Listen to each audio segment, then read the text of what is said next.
პროფესიული ზრდისა და პიროვნული განვითარების მნიშვნელობის შესახებ ვისაუბრებთ ახლა ფსიქოლოგთან ერთად, ჩემო გვერდთა ფსიქოლოგი მარინა კაჭარავა. მოგესალმებით. ქალბატონ მარინა, მადლობა ჩვენთან მობრძანებისთვის და რა თქმა უნდა გილოცავთ დღევანდელ დიდ დღესასწაულს სვეტიცხოვლის მადლი შეგეწიოთ.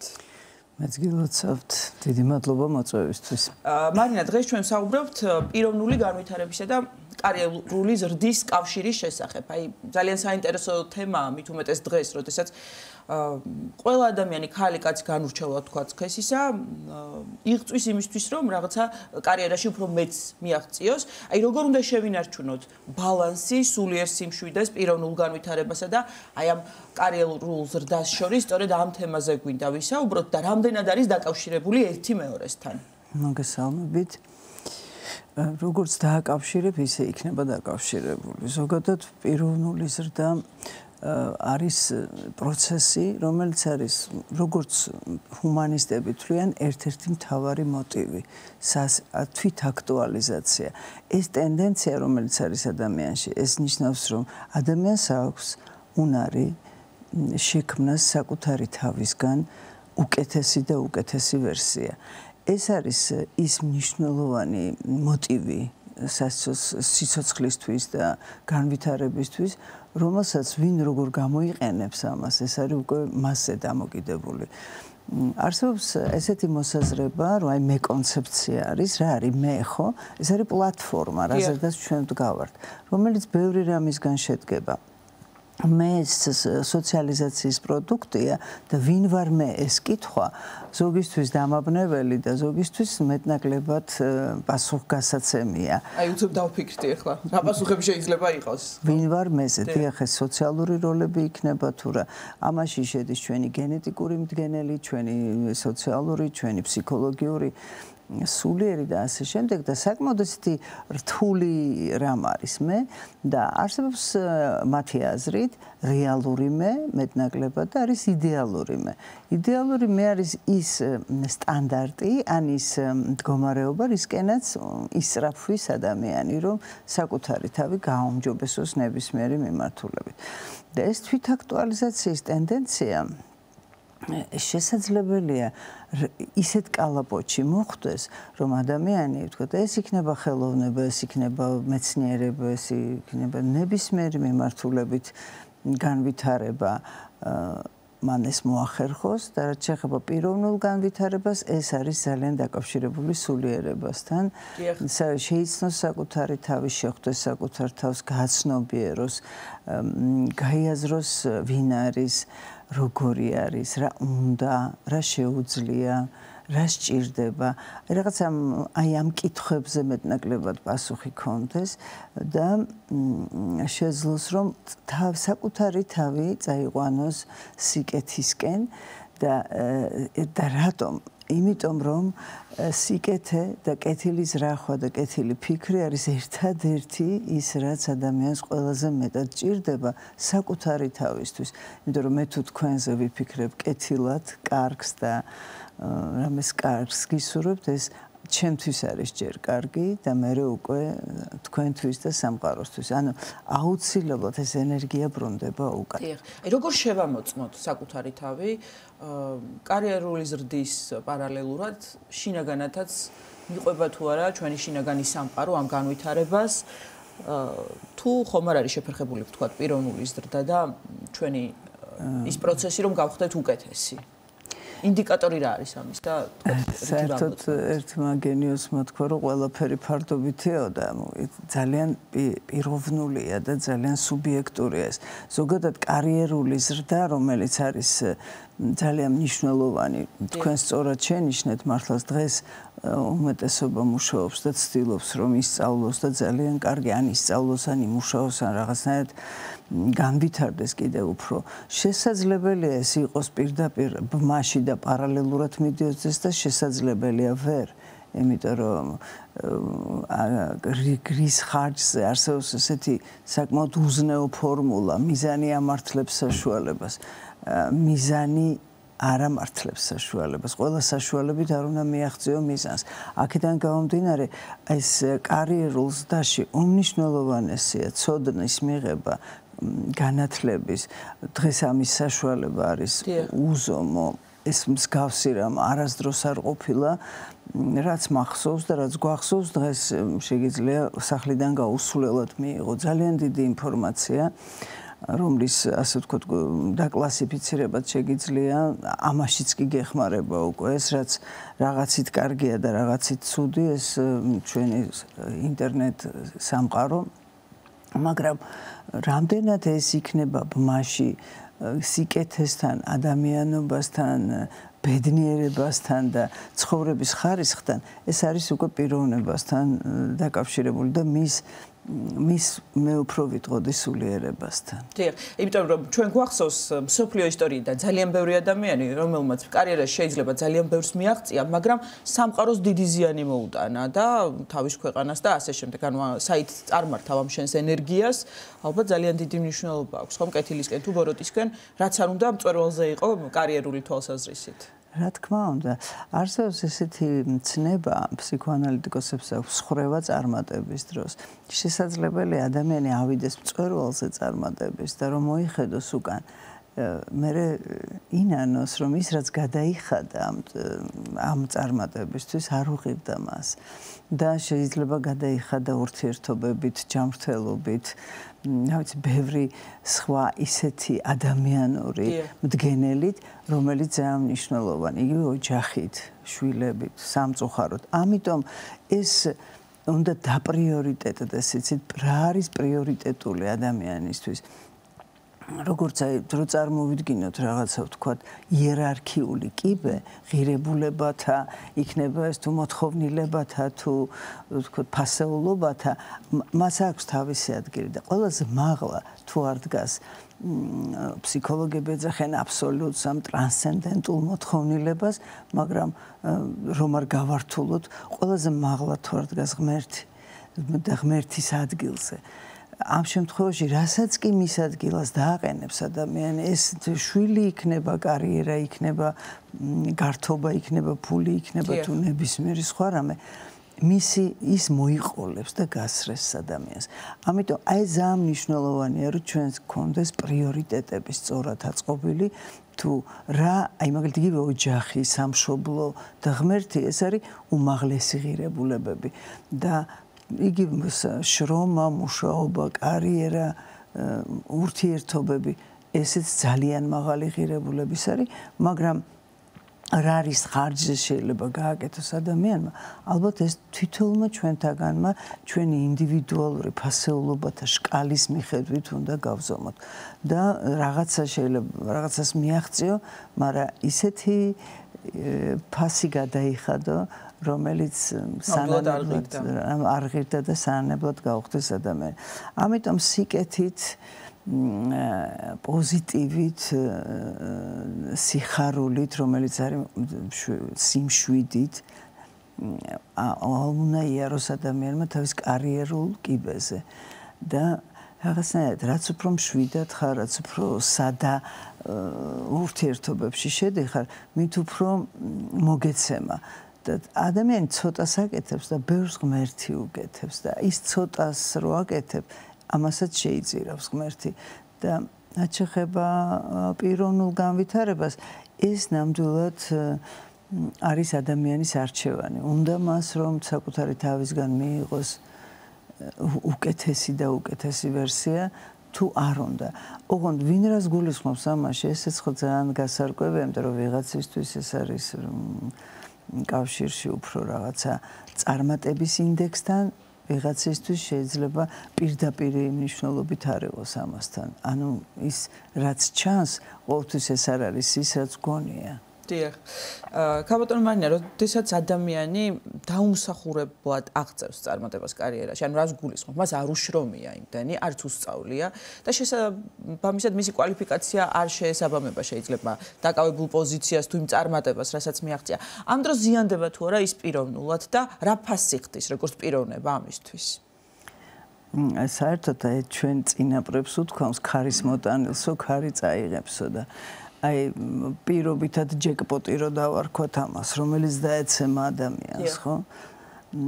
თუ მას ამაში შრომა არ აქვს ჩადებული და თუ მას ამაში როგორც ბიბლიაში წერია სისხლიანი ოფლით არ აქვს ეს მოპოვებული ეს როგორც მიეცა ისე წაერთმევა თუ კარი რომელიც ღიაა შენ შეიძლება იქ შეხვიდე მაგრამ როგორც შეხვალ ისე გამოხვალ თუ არ ცდილობ თუ არ აკაკუნებ თუ არ ითხოვ ისე კი რაღაცები მოგეცემა და თუ მადლიერი ხარ და ამას იღებ როგორც წყალობას მაშინ ეს შესანიშნავია მაგრამ თუ ამას დამსახურებად რომ აი მე ესეთი მაგარი ვარ აბა რა სხვაგან სად უნდა ვიყო ამ შემთხვევაში რა თქმა უნდა წარმავალია ყველაფერი როგორც სოლომონბრძენი ამბობს ესეც გაივლის დიახ და აი კარიერა და ოჯახი ხო თქვათ აი ამ თემასაც რომ შევეხოთ შეიცვალა თქვათ ამ კუთხითაც დამოკიდებულება მით უმეტეს აი თუ კი ქალებზე ქალბატონებზე ვისაუბრებთ ადრე რაღაც სხვა დამოკიდებულება ქონდა ქალს თქვათ კარიერის მიმართ სამსახურის მიმართ უფრო რაღაც ოჯახში იყო სრულიად შეიცვალა ეს მიმართება და დამოკიდებულება ახლა ქალი როგორც მამაკაცი ჩვეულებრივად ვითარდება მუშაობს და ეს ყველაფერი ეს პასუხისმგებლობები ნაწილდება თანაბრად. აი როგორ შეიძლება რომ აი თქვათ აი შვილების ფაქტორის გათვალისწინებით ეს ყველაფერი გადანაწილდეს დაბალანსებულად და ქალი პიროვნულადაც განვითარდეს, კარიერასაც სათანადოდ დრო დაუთმოს შვილებსაც, აი რომბის პრინციპზე რომ გვესაუბროთ, რაზეც არაერთხელ გისაუბრიათ. მადლობა. ადამიანი არის მულტიფუნქციონალური არსება, ძალიან ბევრი რამის კეთდა, განსაკუთრებით ქალი. ქალს აუცრად ეს არის მისი სოციოკულტურალური მოცემულობა, რომ მას უწევდა ბევრი საქმის ერთდროულად კეთება. და ის საშინაო იქნებოდა თუ საგარეო და ამ სხვათაშორის აი ბიბლიაში არიან ქალები რომელთა მსგავსი შეიძლება მამაკაციც კი არ იყოს. ამიტომ ის რომ ქალი ესე არ იყო ხშირად ვერ ვეთანხმები ხოლმე ამას.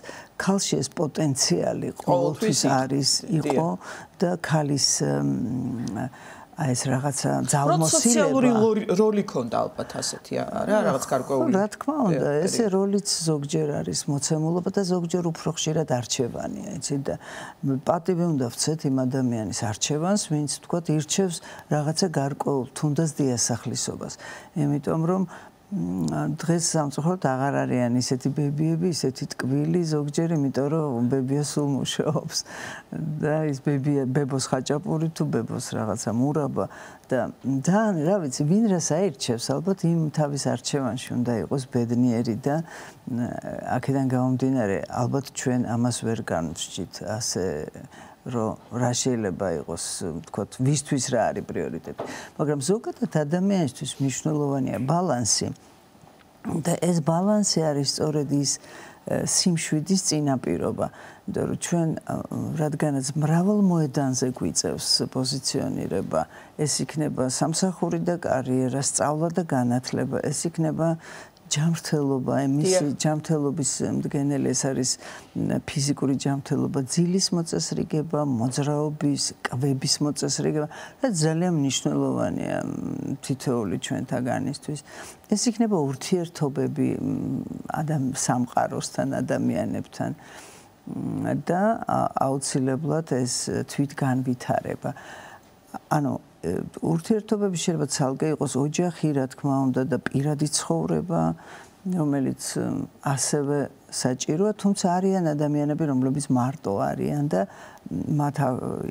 მათაც აქვთ ისევე უფლება იყვნენ ბედნიერები და სრულყოფილად იცხოვრონ, იმიტომ რომ ამ მარტოობაშიც არის ძალიან დიდი საზრისი ხშირად.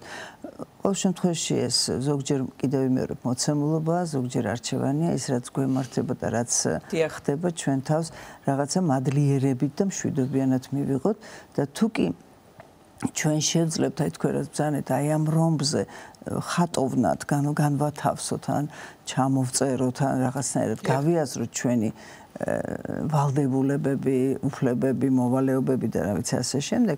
ამ შემთხვევაში შეიძლება აღმოვაჩინოთ, რომ მარტო სამსახურში ვართ და ოჯახში არ ვართ. მარტო ოჯახში ვართ და სხვა ურთიერთობებში არ ვართ. მარტო საკუთარ თავზე ვფიქრობთ განვითარებაზე და სხვას ვაკლებთ.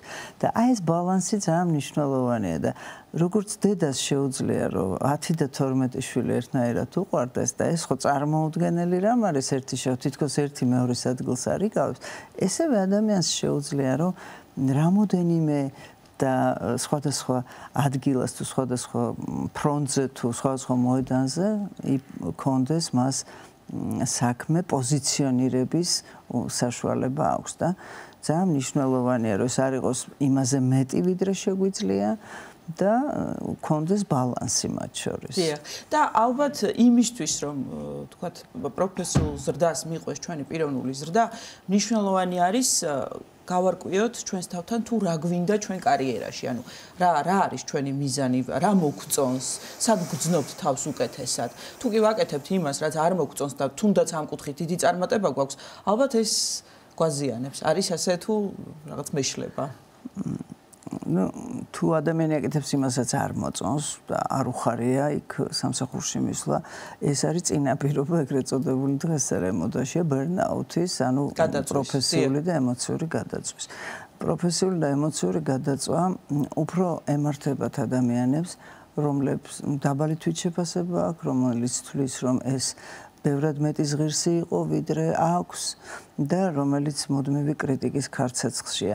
შესაბამისად თუ სამსახურში არ გიხარია მისვლა, თუ იქ რაღაცა გელოდება, გაუთავებელი თავის მართლების როლს მდგომარეობაში ხარ, ან კიდევ განვითარების საშუალება არ გაქვს, რა თქმა უნდა ეს დამღლელიც არის და თუ მაგრამ აქაც შეიძლება ადამიანმა რაღაც დაინახოს პოზიტივი, ზოგი საერთოდ არ მუშაობს და ის რომ ვიღაცა სამსახური აქვს, ეს უკვე პოზიტივია და როგორ რა გამოიყენოს იქიდან და რა გამოიღოს, ეს არის ინდივიდუალური და აი მე ხშირად მიფიქრია მაგაზე ხო არსებობს ეს გამოთქმა, აი ფუტკარი და ბუზის შესახებ სახში რო დაბრუნდებიან, რომელი რას მოყვება, ხო? ბუზი მოყვება, რომ სულ ნაგავია ეს ცხოვრება და ფუტკარი მოყვება, რომ სულ ყვავილია და სურნელება და ადამიანი რასაც ეძებს, ხშირად იმას იწებებს. და ამიტომ რაღაცა რაც მეტად სიკეთეს პოზიტივს გაუშვებ, რაც მეტად პოზიტივს მოძებნი, მით მეტად დაინახავ, იმიტომ რომ სიკეთე ბევრად მეტია ამ სამყაროში ვიდრე ბოროტება. უბრალოდ ბოროტება ხმაურობს და სიკეთე ჩვენს დავინახავთ უკვე ჩვენზეა, ხო, დამოკიდებული. გაბატონო მარინა, აი როდესაც ვატყობთ რომ გავჩერდით თუნდაც პროფესიაში, თუნდაც პიროვნული განვითარების კუთხით, რაღაცნაირად აი სტაგნაციას განვიცდით და გვიჭირს კომფორტის ზონიდან გასვლა მაინც. აი ამ დროს რა რჩევები გაქვთ როგორც ფსიქოლოგს და ანუ როგორ უნდა მოიქცეს ადამიანი რომ გადალახოს რაღაცნაირად ეს პაული რაღაც ისეთი სტაგნაციის პერიოდი, რთული პერიოდი, როდესაც არ ვითარდება ადამიანი. იცით, მას უნდა უნდოდეს ეს, თუ არ უნდა, სხვა ვერაფერს ვერ იზამს. ჩვენ ხო მარტო ვიბადებით და მარტო ვკვდებით და მარტო ჩვენ ხვდებით ავად და ჩვენ ხვდებით კარგად, ხო? ეს ამ შემთხვევაში შეიძლება თანადგომა დიდი იყოს, მაგრამ აი ეს მარტოობაც ჩვენი ძალიან მნიშვნელოვანი გასაცნობიერებელია. უნდა მოუნდეს ადამიანს განვითარება, უნდა მოუნდეს უკეთესი მეტი ისწავლოს, მეტი გაიგოს და დღეს ღვთისმადლით ამის ძალიან დიდი საშუალება არის და თუ კი ის მოინდომებს, არსებობს ესეთი რამ, რომ ითხოვე და მოგეცემა. ძალიან ხშირად ზოგი იკეტება და ეს შეიძლება იყოს ლატენტური ფარული ამპარტავნება, რომ მე არაფერს არ ვთხოვ, თქვენ თუ უნდა მიხვდნენ, მე რა მჭირდება. ვერავინ არაფერს ვერ მიხვდება, თუ არ ითხოვე და რო ითხოვ მოგეცემა. უფრო მეტიც სტრესი მომაკვდინებელი ადამიანისთვის ხდება იმ შემთხვევაში, თუ რაღაც 4 ფაქტორი ერთად მოხდება და მეოთხე არის ჩაკეტვა და ჩაიკეტო პირდაპირი გადატანითი მნიშვნელობით. ამიტომ ეს გახსნა მეტად გახსნილი იყოს სამყაროსკენ ღიაობა, რო ვთქვათ, ადამიანებისკენ, იგივე ინფორმაციისკენ, რაღაცა ვთქვათ, შეძლო თუ ვერ ახერხებ აღიარო, რომ ამას ვერ ვახერხებ და ითხოვო შველა. აუცილებლად მოვა ეს და თუ არა და კიდე გიმეორებ იმხელა არჩევანია, რომ ზოგჯერ ეს უფრო დამაბნეველი ადამიანისთვის, ვიდრე საერთოდ რო არა აქვს არჩევანი, როგონია, თორე არჩევანი ყოველთვის აქვს ადამიანს. აი წარმატება რას ნიშნავს, რომ ადამიანი არის წარმატებული? ეს როგორ განისაზღვრება, ვთქვათ? რას მოიცავს? არ ვიცი. ინდივიდუალურია? იმიტომ რომ ყველას თავისი წარმატების ფორმულა აქვს. მე ვიტყვი ჩემსას. ჩემთვის არის სიმშვიდე, ჩემთვის არის ბალანსი, ჩემთვის არის ის მდგომარეობა, როდესაც მე შემიძლია მშვიდად ვიაზროვნო, ვიფუნქციონირო, წავიკითხო, ვისწავლო, ურთიერთობები მქონდეს, როდესაც გარშემო ჩემი საყვარელი ადამიანები ჯანმრთელად და კარგად არიან და მათთან მაქვს პატივისცემითი ურთიერთობა. რაღაცა ვთქვათ, იგივე კარიერული თუ სხვა რამ, რაღაცნაირად შრომასთან ერთად მოდის და ვიღაცისთვის წარმატება სულ სხვა რამ არის. შესაძლებელია ერთი კადრი რო ავიღოთ, თუნდაც შავთეთრი, მაგალითად, ბებო აცხობს ხაჭაპურებს, ბაბუს ძინავს სათვალე ჩამოვარდნილი ტელევიზორთან, მამა ტელეფონზე ლაპარაკობს, ბავშვები ჩხუბობენ. და გახარ და ფიქრობ, მერთო ჩემო, რა ხმაურია, მე წასვლა მინდა და გავადრო, აქტორები აკლდება ამ კადრს და ხვდები, რომ ძალიან ბედნიერი იყავი მაშინ. და აი ეს არის ბედნიერება, არის ამ წამის შეგრძნება, აქ და ახლა, რო გაქუნარი შეიგრძნოს სიხარული, ბედნიერება და მადლიერება, რომ ეს ყველაფერი გაქვს. და აი, რა ვიცი, მეც მგონია, რომ დღეს ცხოვრება და აქ და ახლა ცხოვრება არის ძალიან მნიშვნელოვანი, იმიტომ რომ უფალმა ყველა არ გვასწავლა მამაო ჩვენო, რომ პური არსობისა მომეცი დღეს ოთორე შეიძლება და ამ საუკუნეშიც მოითხოვო ან იმ საუკუნეშიც ხო, მაგრამ დღეს, იმიტომ რომ გუშინ აღარ არის და ხვალ ჯერ არ არის, გუშინ გამოცდილება და ხვალ იმედი, მაგრამ დღეს ცხოვრობ. დიახ. მარინა, კიდევ ერთ თემას რომ შევეხოთ, ეს არის მიჯაჭვულობის თემა და ნუ ჩვენ ამ საკითხზე სხვა დროსაც გვისაუბრია, მაგრამ ახლა კონკრეტულად სამსახურთან მიჯაჭვულობას გულისხმობ და აი ამ კარიერულ წინსვლასთან და როდესაც რაღაც ისე არ გამოდის ადამიანი დეპრესიაში ვარდება და ჩვენ ვიცით ადამიანები, რომლებიც საპენსიო ასაკში შეიძლება უკვე გაუშვეს სამსახურიდან და მათ ეს ძალიან ცუდად გადაიტანეს, იმდენად იყვნენ სამსახურზე და კარიერულ წინსვლაზე მიჯაჭვული. აი ამასთან დაკავშირებით რა გვეტყვით და რა რჩევები გაქვთ, რომ ჩვენი თავი არ დავკარგოთ ისე, რომ მხოლოდ სამსახური არ იყოს მოკლედ ჩვენი ცხოვრება. მადლობა. აი თუ ეს არის ვორკოჰოლიზმი და ეს არის გაქცევა რეალობიდან სამსახურში, ზოგი თვლის, რომ აი თუ არასოდეს ისვენებს არც შაბათს, არც კვირას და მუდმივად მუშაობს, ეს ძალიან პოზიტიურია. მას ძალიან ეშინია რეალობაში გაჩერების, მას რაღაცა არ უნდა რომ მივიდეს სახლში. დიახ, არ უნდა რომ იმ რეალობას დაეჯახოს, რაც არის მუშაობა რო არ იყოს იმ შემთხვევაში. და მე არ ვიცი ხა ვისთვის რა არის ეს ოჯახია თუ ნებისმიერი სხვა რამე თუ თავისი მდგომარეობა.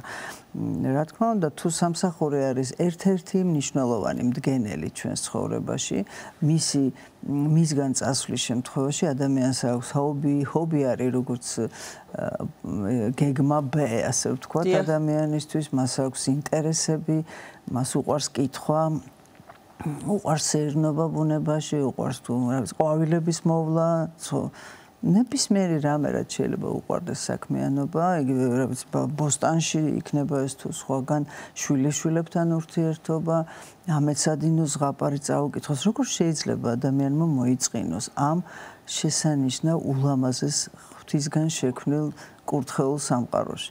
რა ვიცი, ხა ესეც მისი არჩევანია, რომ მისტიროდეს თავის სამსახურს, იმიტომ რომ მე ვიცი ადამიანები, ისინი ძალიან დიდი ადამიანები არიან, მაგალითად ბატონი შოთა ნადირაშვილი, რომელიც ვეღარ დადიოდა, იწვა ლოგინში და კიდევ მის საძინებელში კონფერენციებს აწყობდა და დადიოდნენ მასთან კოლეგები და სულის ამოსვლამდე ის მუშაობდა. მისი რჩევები ყველას სჭირდებოდა და მისი ესე იგი მემკვიდრეობა რაც დატოვა, რა თქმა უნდა, კიდევ ყველას სჭირდება. საოცარი ადამიანები და ესეთი ადამიანებიც არიან, არსებობენ, რომლისთვისაც ის რომ ფიზიკურად აღარ შეუძლია, შეიძლება სიარული, ეს არ არის ხოლმე მიზეზი იმისთვის, რომ გაჩერდეს. და ასე რომ, რა ვიცი, მესმის რომ ყველა შეიძლება ესეთები ვერ ვიყოთ, მაგრამ არსებობს ბევრი ისეთი საქმიანობა, რომელიც ადამიანს შეუხსებს იმ სიცარიელეს. თუ არა და ასაკში კიდევ უფრო ახლოს რჩები უფალთან, კიდევ უფრო ყოველი დღე გაახლოებს იმ დღეს, როდესაც ადამიანი უნდა გავიდეს ამ ქვეყნიდან და მისთვის ეს არის მეტი დაფიქრების, მეტი სიკეთის, მეტი სიყვარულის, გადახედვის თავის ცხოვრების, უფალთან ურთიერთობის და ეს საშუალება, რაც მთელი ცხოვრება არ ქონდა, ღვთისმადლით მიეცა სიბერეში და ამიტომ ადამიანს რო უსურვებენ ტკბილად დაბერდი, ეს არის კარგი სურვილი, იმიტომ რომ ის ვინც ვერ ბერდება, ესე იგი ახალგაზრდა გადის ამ ქვეყნიდან და ამიტომ რაღაცნაირად ეს სიბერესაც ძალიან დიდი საზრისი აქვს და ყოველი ჩვენი კეთილი სიტყვა მათდამი თუ რა მიწოდებული რაღაცა ლუკმა ეს არის კონტრიბუცია ჩვენს მომავალში, იმიტომ რომ მერთმა ქნას რომ ჩვენც მივიდეთ იქამდე რა თქმა უნდა, დიახ. და რაღაც შემაჯამებლად თქვენგან რჩევები რომ მოვისმინოთ, რეკომენდაციები და იმ თვისებებზეც ვისაუბროთ, რაც აუცილებელი და საჭიროა იმისთვის, რომ წარმატებული იყოს ადამიანი კარიერაშიც და პიროვნულადაც განვითარდეს და ალბათ ერთ-ერთი ასეთი თვისება ძალიან მნიშვნელოვანი არის სწორედ შრომის მოყვარეობა, ხომ? რის გარეშეც არ არსებობს არც ერთი, არც მეორე და რაც მე მგონია რომ ეს კიდევ ცალკე ნიჭი და უნარია ადამიანის, რომ იყოს შრომის მოყვარე, სწავლის წყურვილი კონდეს, ცოდნის ძიების და ასე შემდეგ. აი რაღაცნაირად რო შევაჯამო ჩვენი დღევანდელი საუბარი. მე ხშირად მithქვამს მოზარდებისთვის, რომ ბედნიერება ბევრნაირია, მაგრამ ერთ-ერთი არის თქო, როდესაც სწავლა გიყვარს, იმიტომ თუ შეგიყვარდა სწავლა, ეს გარეგანი мотиваცია, მე ნიშანს რას მიიღებ თუ როგორ აპლოდისმენტები გექნება, ნაკლებად მნიშვნელოვანია, იმიტომ რომ მუდმივად ამ პროცესში ხარ და ეს პროცესი არის როგორც წყურვილი, როგორც არ მთავრდება წყურვილი წყლის და მუდმივად ჭირდება ადამიანის სასიცოცხლოდ მნიშვნელოვანი. ესე არის ეს სწავლის წყურვილი ნამდვილად და შრომის მოყვარეობა სწავლის სიყვარული, მაგრამ მე ვიტყოდი მადლიერებას. ადამიანს თუ მადლიერება არ გააჩნია, ის არასდროს არ არის კმაყოფილი და ეს კმაყოფილება ზოგს გონია ხა წამოვწვევი და თვითკმაყოფილება არ არის. ეს არის სიხარულის განცდა, ეს არის სისავსის განცდა, როცა ადამიანი არის მადლიერი იმით, რაც მიეცა და მერე ცდილობს, რომ უფრო უკეთესი მიიღოს საკუთარი თავისგანაც და სამყაროსგანაც. ოღონდ არის ეგეთი ფორმულა, აირჩიე შენი თავი. და მე ქრისტიანულად დავამატებდი, რომ გიყვარდეს მოყვასი, როგორც თავი თვისი, ხო, ესე იგი უნდა გიყვარდეს შენი თავი და თავის სიყვარული არის გაცემა, სიკეთე. რაღაცა სხვისთვის კეთილის მყოფელობა, კეთილის სიტყვის ამოშვება პირიდან, იმიტომ რომ ამ ლანძღვა გინება წყევლა, ეს არის ისეთი ნეგატიური ვიბრაცია, რომელიც აზიანებს იმას, ვინც ამას აკეთებს და აი რაღაცნაირად სიმშვიდე, მადლიერება, ყველას თავის ფორმულა აქვს, იცით, მე ვერავის ასე ვერ დავждები და ვინ რა უნდა გააკეთოს, მაგრამ შრომა, სწავლის მოყვარეობა და მადლიერება, რომ ეს სტრიადა რომ საჭირო რამ არის, ამაზე შემიძლია ვთქვა ნამდვილად დანამდვილებით. ძალიან დიდი მადლობა საინტერესო საუბრისთვის. კიდევ ერთხელ დღევანდელ დღეს გილოცავთ და მაყურებელს ვეთყვი, ჩვენი სტუმარი იყო ფსიქოლოგი მარინა კაჭარავა.